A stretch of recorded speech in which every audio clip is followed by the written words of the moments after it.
My wife said she'd frame me for SA after I discovered her affair, so I installed cameras around the house to catch her in the act and won everything in court. I'm speaking as a free man after finishing the divorce a couple of months ago. This is going to be pretty long and complicated, so buckle up. Some time ago, my eldest came to me, saying she wanted to tell me something, but she was scared to tell me. I comforted her and told her she could tell me anything. Well, what she said shocked me and changed everything in an instant. She said that for months, Mama had been bringing a man over some Saturdays I was at work and had referred to him as her special friend. She got our kids to keep quiet about it by various means of bribery, but my eldest realized that something was very wrong with it and spent some time working up the courage to tell me. Kids know things and pick up on stuff very quickly. I really dislike it when people dismiss those facts. I had noticed my wife acting a bit differently lately. She had been more short with everyone, especially the kids. When I tried to talk to her and ask what was going on, she just went off on me about any little thing she could think of, insulted my appearance, my character, my habits, even my side of the family. She even brought up that I used to smoke. I quit over 5 years ago. Then she resorted to locking me out of our bedroom and crying so loud you could hear it all over the house. So when my eldest came to me, I ended up putting 2 and 2 together. She was cheating, and her behavior was very similar to the mood swing she had while pregnant with both of our children. Similar, I say, because it was even worse, from what I've gathered searching online and what friends and even a counselor have told me. My wife was very moody from and projecting because of her cheating. I can't claim to be an expert in psychology, but it does seem to make sense. I wanted it to all be a misunderstanding, but I quickly ordered and set up a few hidden cameras without anyone knowing. I had them delivered to my work just so no one at home would see them. Then I set them up on a day my wife went out to have a girls' night with her friends. It was very easy to hook them up and connect them to the Wi-Fi. In just a few short hours, I could monitor every part of the house from my home PC, laptop, and work PC. At first, I worried I might have been going overboard. I thought if it turned out I was wrong, then I could remove the cameras and no one would ever know. But no, my worst fears were confirmed as I got plenty of evidence in just the first week. The man my wife has taken as an AP is a former colleague of hers. I remembered him quite well as they seemed close with my wife whenever I met him at various functions. My wife quit her job years ago to be a full-time mom after getting pregnant with our first. It was a mutual decision for us both at the time. My wife stayed connected with her former coworkers as they were her best friends. But not anymore. What I'm about to tell you has pretty much made her hated by everyone. Firstly, the AP is younger than my wife by about a decade. She mentored him at her former job to fill her position when she left, and the two of them stayed close, very close. My wife and I are both over 40, but you wouldn't know it from looking at her. She's positively stunning. She got mistaken for someone in their 20s quite a lot, and I think she used that to her advantage. I ended up confiding in my sister about what was going on and showed her the footage from the nanny cams. She told me she'd suspected for a while and said she'd seen my wife once at a local bar getting a bit too close with a man that wasn't me. But they never kissed or anything while she was watching, just lots of contact with the skin on the shoulders and back. And since she wasn't sure, she didn't tell me sooner. I ended up ordering a GPS tracker as well, and after I got it working, I hid it in the trunk of my wife's car. My sister and her husband agreed to help me and follow the tracker on my wife's next supposed night out with friends. She went to a completely different place, much further away than where she usually goes, and from there, she met up with AP. My sister and brother-in-law observed them for some time from their car and noticed AP kept rubbing her stomach while they were talking, and they recorded video of this too. When I saw the footage, I knew she had to be pregnant with his baby. Since she was so moody at home, my sister and Bill had to calm me down because I turned into a complete mess. I wanted to drink, but my sister very correctly told me that drinking was the worst thing I could do at the moment. Later, I decided to take a leave from work but told my wife I was actually going to be on a business trip. She couldn't have been more excited about it and didn't try very hard to hide her glee that I'd be leaving for a while. Who is this woman? She's certainly not the one I married almost 20 years ago, right? Did someone who looks exactly like her just take her place one day? Is she an alien from the pod people? Did I ever really know her? The more I thought about it, the less it made sense to me. So my end conclusion was that trying to make sense of anything wouldn't do me any good. I had cameras all over the house, and my sister and brother-in-law agreed to take my kids for a few days because they love visiting auntie and uncle in the city. This gave my wife the exact opening she wanted. She called AP only a few hours after I left, and he showed up that evening to spend the night. I won't go into any detail about what they did around the house, you can fill in those details yourselves. But on top of all that, they were joking about me continuously. They openly talked about their baby and how they needed to figure out what to do before it starts to show, as she was already over 4 months along by then, and there was no way it could be passed off as mine. AP is a different race from me, so it'd be pretty easy to tell the baby wouldn't be mine from birth. My wife brushed AP's concerns aside and said that they had months to figure it out. Then she shamelessly admitted this wasn't even her first affair, as she'd slept with another man when she was 25. She told AP she was sick of having to act like the good housewife and was tired of being around a boring man like myself that made her feel old. And if it wasn't for me being so financially stable she'd have left me long ago. Even her AP asked her about what her plan is with our kids. Her exact words were he can have them. She didn't even want to be around our kids anymore. Because she thought they liked me better and she'd soon be having her do-over baby anyway. I very nearly threw the laptop on the floor in my motel room because I was so disgusted. But I contained myself, got some dinner at a diner and then watched a movie after that. I spent half the night just laying in bed and thinking till I finally fell asleep. I thought I knew my wife so well, I loved her and would have given her all I had to give, but in the end some people are just like this and you can never really know who they are till they reveal their true self. I made up my mind right then to destroy her in a divorce. I'm normally a very kind and calm man, but get me angry enough and I can become your worst nightmare. I went to see a law firm for divorce lawyers the very next day and asked for the meanest lawyer they had. I live in an at-fault state, so my wife was screwed the moment I had her affair on camera. The lawyer was initially apprehensive that I wanted to hire him so quickly until I explained the situation in more detail and even showed him some of the video footage. That's when he got a devilish grin, and we shook hands. He said he'd start right away because this was the kind of case divorce lawyers love to dig their teeth into. I had my wife served a few weeks later on a day I was working from home and the kids were in school, the eldest in kindergarten and the youngest in preschool. The papers were delivered right to my wife's hands by the local sheriff. The cameras caught it all. She looked scared while she opened the envelope, read the contents, and then lost her mind. She came running into my office to scream at me, but I remained cool and calm. I was already completely mentally checked out of our marriage. My wife wanted to argue. I just told her I made up my mind and I wanted her out of my house. I'm the only one who's ever paid into the mortgage. She screamed at me that I can't do this to her and then actually threatened to tell people who laid hands on her if I take her to court and get me fired from my job.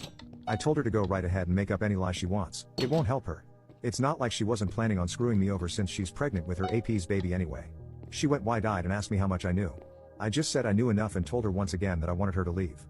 She refused and said it was as much her house as it was mine, then locked herself in the bedroom. Again, I saw on the bedroom cameras her having a meltdown and then pulling out her phone and calling the police. She was acting like she was in complete panic, but there was a huge smile on her face while she was doing it. She was quite the actress. I'd have believed that performance over the phone in a heartbeat if I didn't already know she was a liar. I waited for the police with the front door wide open and told them to come right in when they arrived. They were initially ready for a showdown, but the house was clean, and there were no signs of any sort of fight. My wife came running out of the bedroom and grabbed the vest of one of the officers while crying and saying I was a crazy person. I asked one of the other officers to let me show them evidence of what was really going on, and he agreed, which really startled my wife as she was not aware that I'd recorded her. I showed the officer the footage from the cameras on a laptop of my wife saying she'd make stuff up to ruin my life, and then the footage from the living room after she ran out of my office and into the master bedroom down the hall, and then the footage from the camera in the bedroom of her calling the police and lying. I'd recorded it all and from multiple angles, no less. Even though she claimed to the police I'd hit her, there was not only no marks on her but the cameras all around the house showed a completely different story. Then I handed the police a thumb drive and said it had all the video footage they needed of her calling them under false pretenses.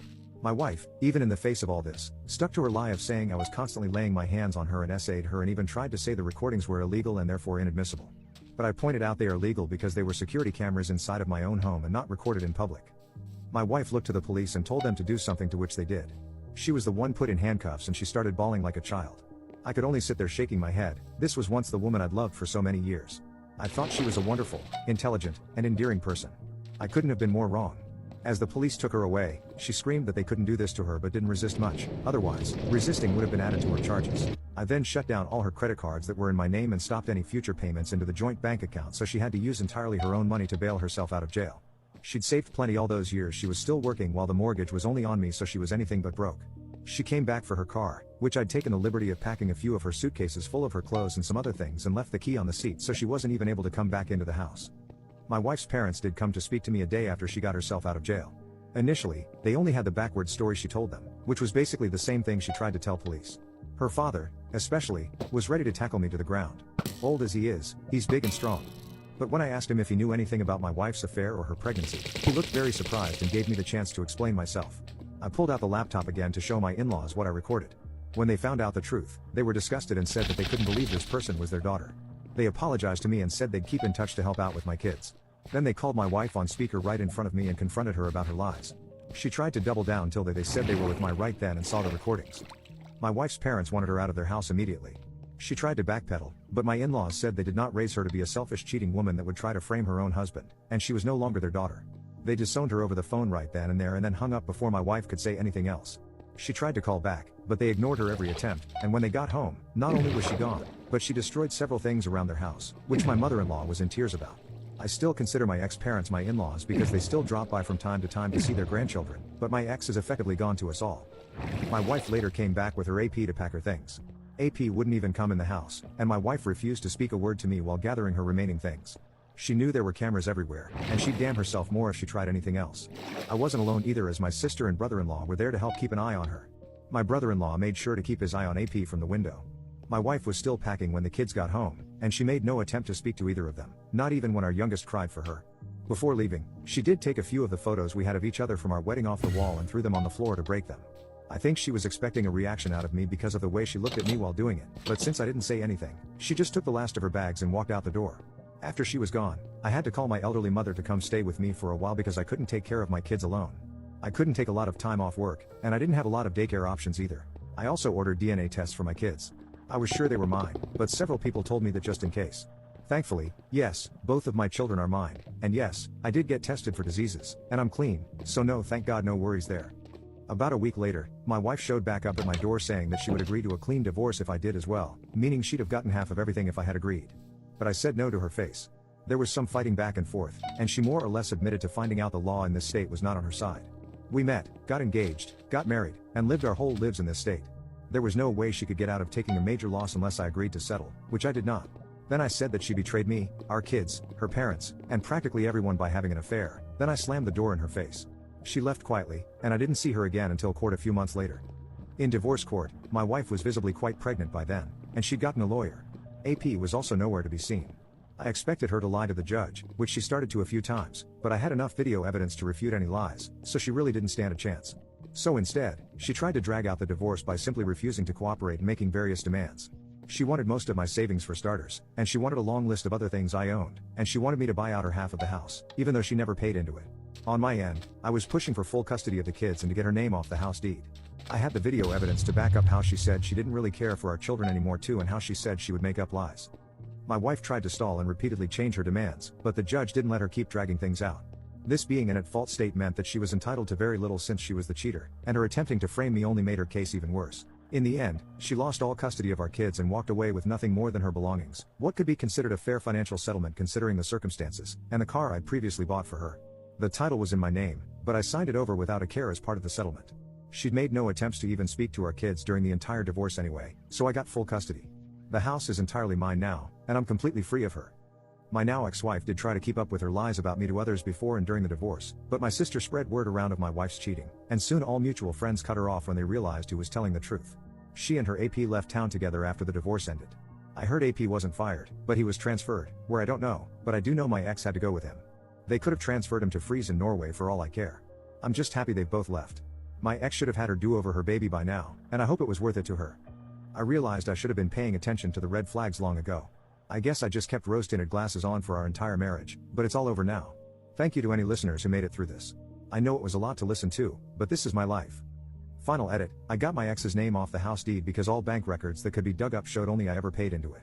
My ex was also repeatedly argumentative with the judge, and in an at-fault state, being a confirmed cheater puts you in a world of trouble during a divorce. It's comparable to having a signed prenup against you. And when I said I got the meanest lawyer at the firm I went to, I meant it. The man was like a bear and a shark. The payout my wife got was $1,000, and she also got the car I bought new for her a couple of years ago that cost me $20,000.